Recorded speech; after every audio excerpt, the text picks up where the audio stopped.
for Faith book, the book of faith, the Word of God, the Bible. Kamusta po kayong lahat? Welcome po ulit sa ating Tuesday FBK, 5-minute FBK po from Teacher Joy Belina. At sana po nasa mabuti po kayong kalagayan. At ating pong pag-aaralan ngayon ay mula po at hinang sa aklat ng Lucas sa Luke chapter 15 verses 8 to 10. Basahin po natin. Either that woman having 10 pieces of silver, if she lost 1 piece, doth not light a candle and sweep it the house and seek diligently till she find it. And when she found it, she calleth her friends and her neighbors together, saying, Rejoice with me, for I have found the piece which I have lost. Verse 10, Likewise, I say unto you, there is joy in the presence of the angels of God over one sinner that repented. Ang ganda-ganda po ng ating pag-aaralan ngayon dahil tayo pong lahat ay nakaranas po nito. Yung naging source ka ng joy ng lahat ng angels. At lalong-lalo na naging source ka ng joy ng Panginoon.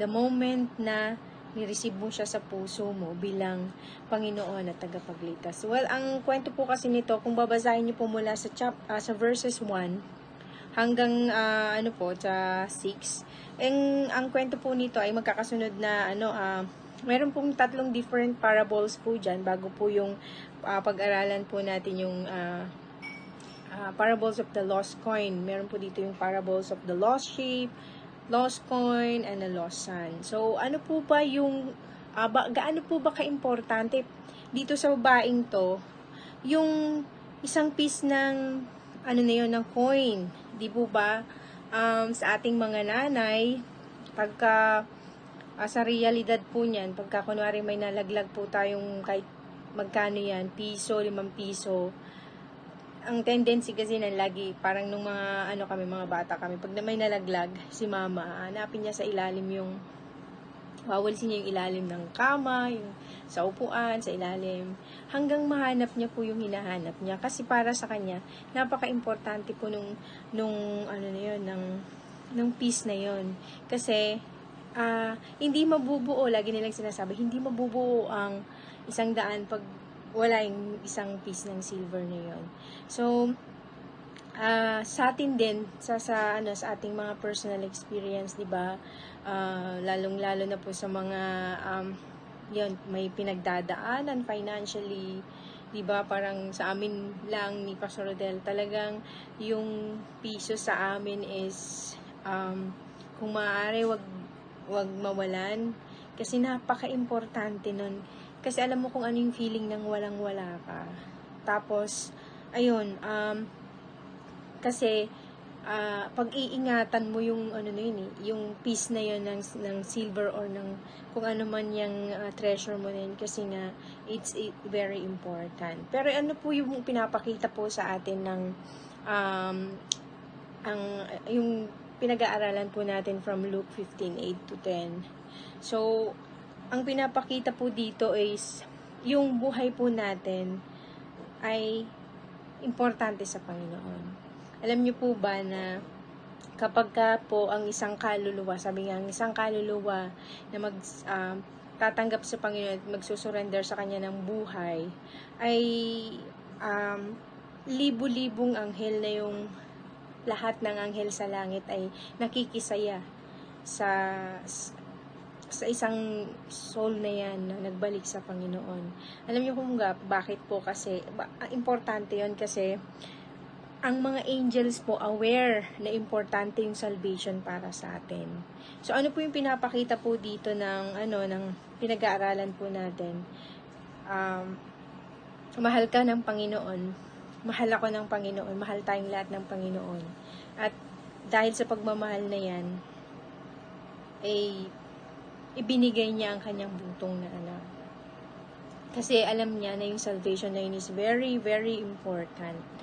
At alam po yung makikita po natin sa pinag-aaralan po natin ngayon ay yung 2 bagay na nangyayari po.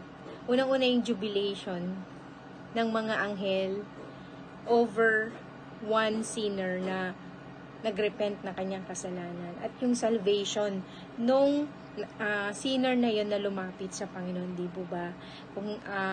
Kumbaga yung celebration is doble kasi yung isa sa langit tapos yung isa dito sa lupa kasi nga yung tumanggap sa Panginoon, of course, yung kagalakan na meron siya ay katulad din ng kagalakang meron tayo nung tinanggap natin ang Panginoon bilang Panginoon na tagapagligtas. So, ang message po nito ay ikaw at ako, importante sa Panginoon, walang duda yon. Walang duda dahil pinatunayan yun Panginoon nung pinadala niya ang kanyang anak na si Jesucristo para mamatay para sa ating mga kasalanan. Hindi importante kung gaano kalaki yung nagawa nating kasalanan, kung gaano man kadami yan.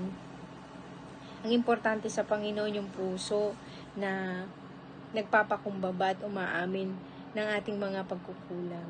So, kung sa Panginoon is importante yung salvation natin at sa mga kaluluwa na hindi pa nakakakilala. Bilang Kristiyano, ano naman yung magiging po natin, trabaho natin? Paano nila malalaman yung salvation na yun? Kung hindi din naman natin i-share, diba? So, diba kapag mga anghel nga nagsasaya, syempre tayo din, pag meron tayong naakay sa Panginoon, masaya din tayo kasi ikaw yung naging instrumento para maakay mo sila sa Panginoon. So, ayun po, sana naging blessing po yun sa atin na siya sa atin din natin na ating mga sarili kung talaga bang tinanggap natin ang Panginoon sa ating mga buhay. Sapagkat may mga pagkakataon na baka hindi natin ma-sure. Pero kailangan nating i-sure sa ating mga sarili na meron tayong personal na relationship sa Panginoon hanggat hindi nahuhuli ang lahat. Mahal ka ng Diyos, mahal niya ako. Kaya, yung ino-offer niyang kaligtasan sa atin, ay i-grab na natin. At sabihin din natin ito sa iba, sapagkat tayo yung magiging bibig ng Panginoon para sabihin sa ibang tao yung pag-ibig niya sa akin at sa iyo. Naranasan mo yung kaligtasan, ibahagi mo rin sa iba. At sana maging natin ito, maging kalakasan din natin at maging drive din natin yun na patuloy na mag-share ng salita ng Panginoon. Salamat po at God bless you. Till next time po na magkakaroon po tayo ng FBK. Thank you!